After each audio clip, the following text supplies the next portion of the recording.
Welcome to our deep dive. We're going to be looking at how robots are helping us explore space. Sounds exciting. Yeah, I'm really interested to learn more about this. I was just reading a podcast episode all about it.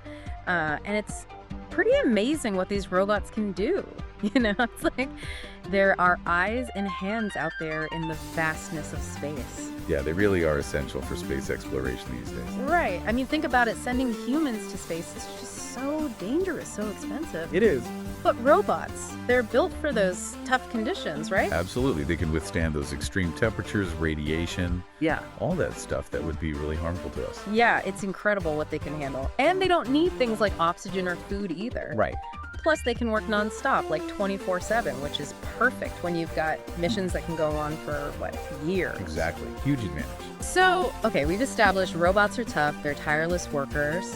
But what exactly are they doing out there? What kind of work are we talking about? I mean, we hear about Mars rovers a lot, but what other types of space robots are there? Well, there are actually quite a few different types, Yeah. each designed for specific tasks. The Mars rovers are definitely the most famous, I'd say. Right. You've got, Spirit and Opportunity, which unfortunately those are no longer active, but they had incredibly successful missions. Yeah, I remember hearing about those. And then, of course, there's Curiosity, which is still actively exploring Mars, doing its thing. Amazing. And then Perseverance, the newest rover, which actually has a helicopter drone on board, which is pretty incredible. A helicopter drone on Mars. Yeah. That's insane. Tell me more about that. Yeah, so it's called Ingenuity, and it was a massive accomplishment. It was the first powered flight on another planet. Wow.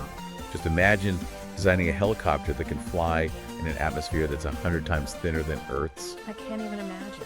That's the kind of engineering challenge that really, pushes the boundaries. Absolutely. So it's basically acting like a little scout, I guess, buzzing around, taking pictures of places the rover can't reach. Exactly. It gives us a whole new perspective on that Martian landscape. That's incredible. So besides rovers and drones, what other kinds of robots are out there exploring space for us? Well, there are robotic arms, like the Canadarm and Canadarm2, which have been crucial on the International Space Station. I've heard of those. Yeah, they're used for all sorts of things, like assembling modules to grabbing satellites for repairs or refueling. That's pretty cool. It's like they're giant multi-tools in space, right? Just handling all sorts of tasks. Precisely.